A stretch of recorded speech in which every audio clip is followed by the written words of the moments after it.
بسم اللہ الرحمن الرحیم۔ السلام علیکم۔ آج ہم بات کریں گے رجب المرجب میں کی جانے والی عبادات کے حوالے سے۔ امام غزالی رحمۃ اللہ علیہ کی تصنیف مکاشفات القلوب میں ہے کہ بزرگان دین فرماتے ہیں رجب میں 3 حروف ہیں، رے سے مراد رحمت الہی، جیم سے مراد بندے کا جرم اور بے سے مراد بر یعنی احسان و بھلائی۔ گویا فرمان باری تعالیٰ ہوا کہ میرے بندے کے جرم کو میری رحمت اور بھلائی کے درمیان میں کر دو۔ سبحان اللہ۔ رجب اسلامی سال کا 7واں مہینہ ہے اور رب تعالیٰ نے اسے اپنا مہینہ بھی قرار دیا ہے۔ اس ماہ کی 5 راتیں بہت افضل ہیں، جس میں پہلی شب، درمیانی شب یعنی 15ویں شب اور آخری 3 راتیں۔ حضرت سیدنا علامہ صفوری رحمۃ اللہ علیہ نزہۃ المجالس میں فرماتے ہیں کہ رجب بیج بونے کا، شعبان المعظم آپاشی کرنے یعنی پانی دینے کا اور رمضان المبارک فصل کاٹنے کا مہینہ ہے، لہٰذا جو رجب میں عبادت کا بیج نہیں بوتا اور شعبان المعظم میں اسے آنسوؤں سے سیراب نہیں کرتا، وہ رمضان المبارک میں فصل رحمت کیوں کر کاٹ سکتا ہے۔ اور پھر مزید فرمایا کہ ماہ رجب جسم کو، شعبان المعظم دل کو اور رمضان المبارک روح کو پاک کرتا ہے۔ رب تعالیٰ نے خود فرما دیا کہ جو میرا بندہ ماہ رجب میں میری عبادت کرتا ہے میں اسے تنہا نہیں چھوڑتا۔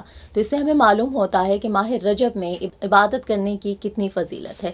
رب تعالیٰ کی بزرگی بیان کرنے کا، رب تعالیٰ کی بزرگی کا اقرار کرنے کا ہمیں بہت زیادہ اجر اور ثواب ملتا ہے۔ فرض عبادات تو ہم پر لازم ہیں، لیکن نفلی عبادات جو ہیں وہ اس ماہ مبارک میں کرنے کی ہمیں بہت زیادہ جو ہے وہ تاکید کی گئی ہے۔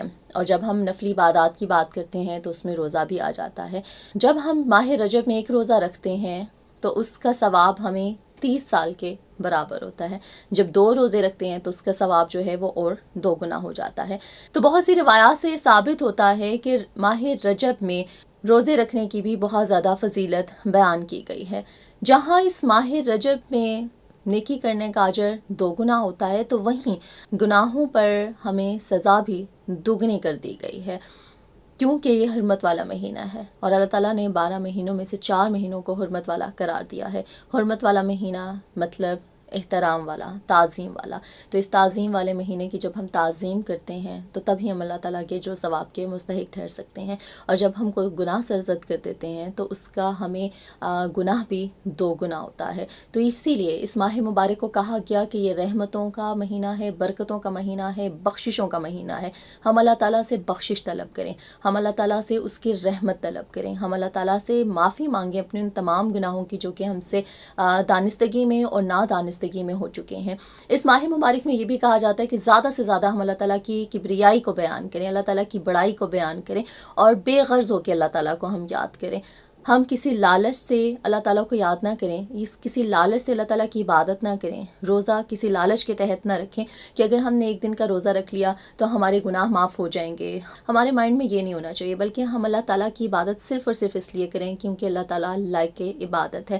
اور جب ماہ رجب میں ہم اللہ تعالیٰ کو اس یقین کے ساتھ پکارتے ہیں کہ وہی ہمارا رب ہے، وہی لائق عبادت ہے اور ہمیں اسی کی عبادت کرنی ہے، اور بڑے سچے دل سے صرف اس کا قرب حاصل کرنے کے لیے، اس کی رحمتوں کے حصول کے لیے جب ہم کوئی بھی عبادت کرتے ہیں کہ ہم تو تیرے بندے ہیں اور ہم بڑے بے بس ہیں، تو پھر اللہ تعالیٰ کی رحمت جو ہے وہ جوش مارتی ہے اور اپنے بندے کو اپنے فضل کے سائے میں اللہ پاک لے لیتا ہے۔ حضرت علی کرم اللہ وجہ سے روایت ہے کہ حضور پاک صلی اللہ علیہ وآلہ وسلم کا فرمان مبارک ہے کہ جس نے 27 رجب کو روزہ رکھا اسے 1000 سال کے روزوں کا ثواب عطا فرمایا جائے گا۔ سبحان اللہ۔ اور وہی 27 رجب وہی مقدس یوم ہے جب پہلی بار رسول اکرم صلی اللہ علیہ وآلہ وسلم پر وحی نازل ہوئی تھی، اور اسی رات آپ صلی اللہ علیہ وآلہ وسلم کو رب نے معراج عطا کرائی اور اپنا دیدار کروایا اور تحفے میں نماز عطا کی۔ سبحان اللہ۔ بہت سی اور جب ہم روایات دیکھتے ہیں تو ان میں ہمیں معلوم ہوتا ہے کہ 15 رجب کے روزے کی بھی بہت اہمیت ہے اور 15 رجب کی عبادات کی بھی بہت زیادہ اہمیت ہے۔ 15 رجب کو 10 بار سورہ فاتحہ پڑھنے کی بہت زیادہ تلقین کی گئی ہے، اور ساتھ میں اگر ہم 12 رجب کی بات کریں تو اس میں سورہ اخلاص کو زیادہ سے زیادہ پڑھنے کا کہا گیا ہے۔ بہت سی جو روایات ہمیں ملتی ہیں ان میں جو تذکرہ ملتا ہے سورہ کہف کا، سورہ یاسین کا، سورہ دخان کا، سورہ معارج کا، کہ یہ زیادہ سے زیادہ پڑھنی چاہیے، لیکن یہی کہ اگر ہم قرآن پاک کی تلاوت کو اپنا معمول بنا لیں اور ماہ رجب میں ہم زیادہ سے زیادہ تلاوت قرآن پاک کرتے چلے جائیں تو یہ بہت ہی بہترین عمل ہوگا۔ امام عبد القادر جیلانی رحمۃ اللہ علیہ نے فرمایا کہ ماہ رجب ہوا کی مانند ہے، شعبان بادل کی مانند ہے، اور ماہ رمضان بارش کی مانند ہے۔ اللہ تعالیٰ کی فضل کی ہوا جو اس ماہ میں چل رہی ہے، اللہ تعالیٰ ہمیں ان سے فیضیاب ہونے کی توفیق عطا فرمائیں۔ زیادہ سے زیادہ عبادات کریں، اپنے لیے، اپنے عزیز و اقارب کے لیے زیادہ سے زیادہ دعا کریں، اور کوشش کریں کہ نیک اعمال کرتے چلے جائیں تاکہ ہمارے گناہوں میں کچھ تو کمی واقع ہو سکے اور نیکیوں کا پلڑا کچھ تو بھاری ہم کر سکیں۔ اللہ تعالیٰ ہمیں اس ماہ مبارک میں زیادہ سے زیادہ نیکیاں کرنے کی، نیکیوں کے ثمرات حاصل کرنے کی توفیق عطا فرمائے۔ آمین ثم آمین۔